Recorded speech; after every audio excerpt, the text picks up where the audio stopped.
questions?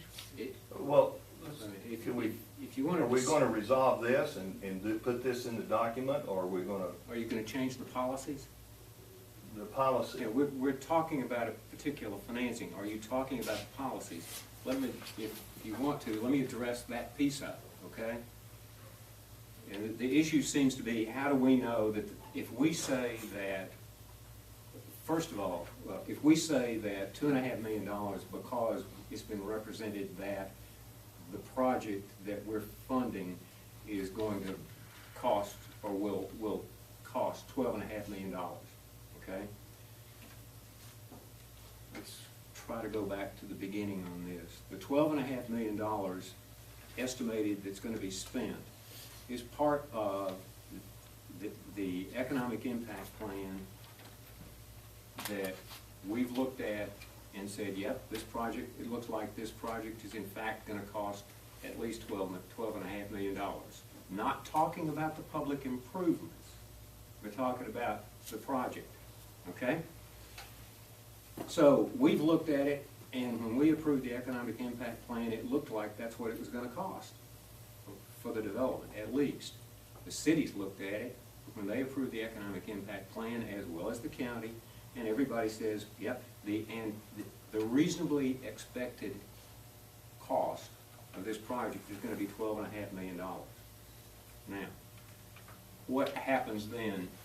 The public improvements that are necessary, they have to come up with their budget of what it's going to cost, and that's documented in our bond issue, because that's the amount that they're borrowing through this board.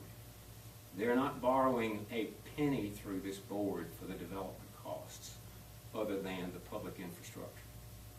Okay, so that $12.5 million we're not involved with. Okay. Now let's assume that they don't spend dime one. Okay, for that. That's your concern, right? My concern is, at the county commission meeting, I understand that one of the developers said they were planning to spend $10 or $11 million over the next 10 years. Okay. And, but our policy requires, or says that our policy says 20%, so you'd have to get to the And our 12.5. policy- And and my our policy- concern is, if we provide the money through the TIF, the $2.5 million, and let's just say in 10 years, as an example, only $5 million has been spent, which is probably ridiculous, but let's just say $5 million. Mm-hmm. We have provided the money, and we have no way of getting the money back, because I didn't see a clawback agreement in here. Okay. So No. that's my issue. Okay.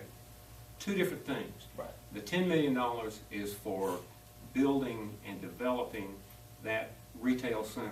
Right, The $2.5 million is for road improvements and that sort of thing. right, So, Public improvements, including drainage and all of that. right. right. So the two are unrelated. The two, in order for us to be involved and spend the $2.5 million, he has to have built those public improvements. Okay? Now, as opposed to $5 million, let's say 0 is spent on the development. But he does go ahead and make the road and utility improvements. Okay? Now, what happens? He still has to pay back the bank, because we don't have to pay it back, the developer still has to pay back the bank the $2.5 million. So there's no tax increment. There would, There's no well, increase. assuming Assuming the no taxes stay the assuming no same, development. since it's 0, then there's no incremental money to assist him in repaying the $2.5 million. Right, So he has to pay that other part. right. Okay? How do we determine that?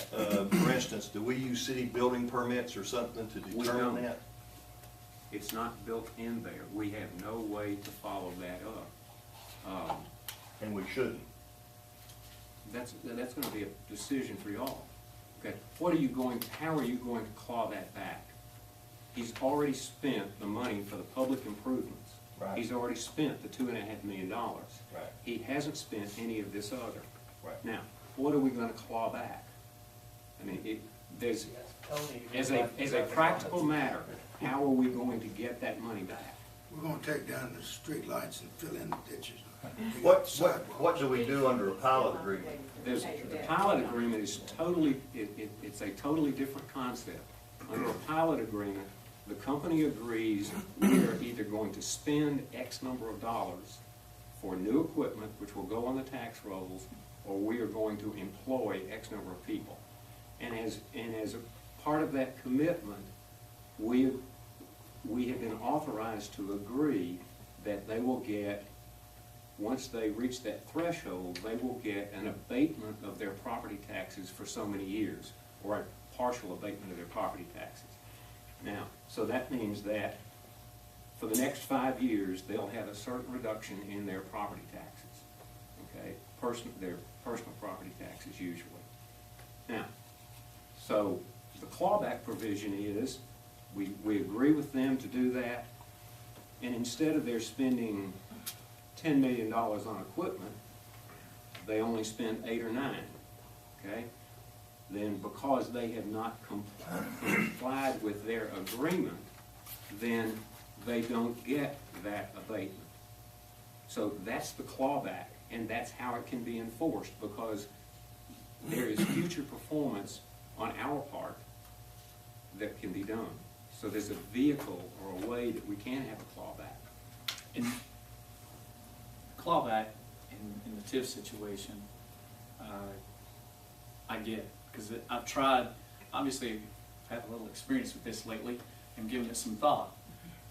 The clawback doesn't work necessarily, but if you end the TIF, i.e. future performance, after a 10-year period, if that 20% is not met, then you have a means of, quote, enforcing the concept of, we approved this anticipating that you were going to spend this amount of money in developing this property.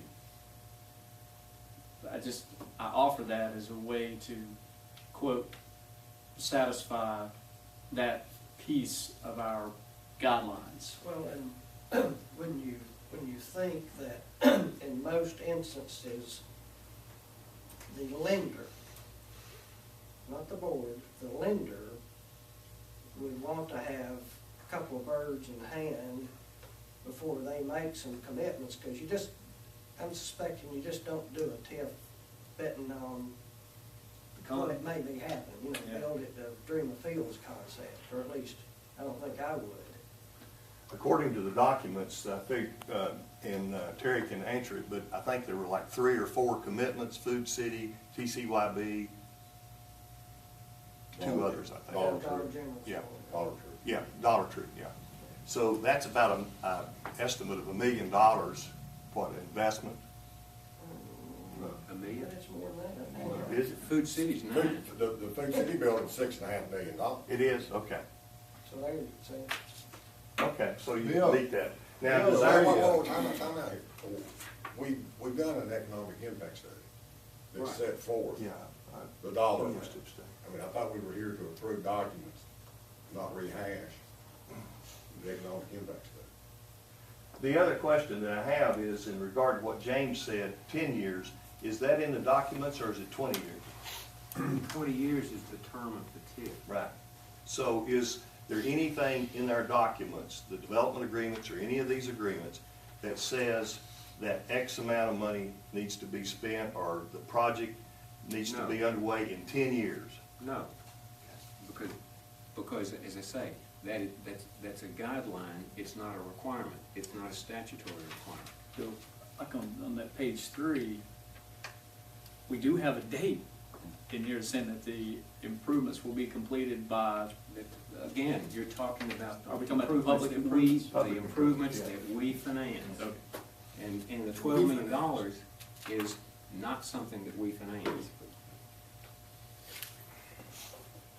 So is this an issue not related to this project? Is it an issue of our policies? I believe it is, yes. Okay, that's what I need.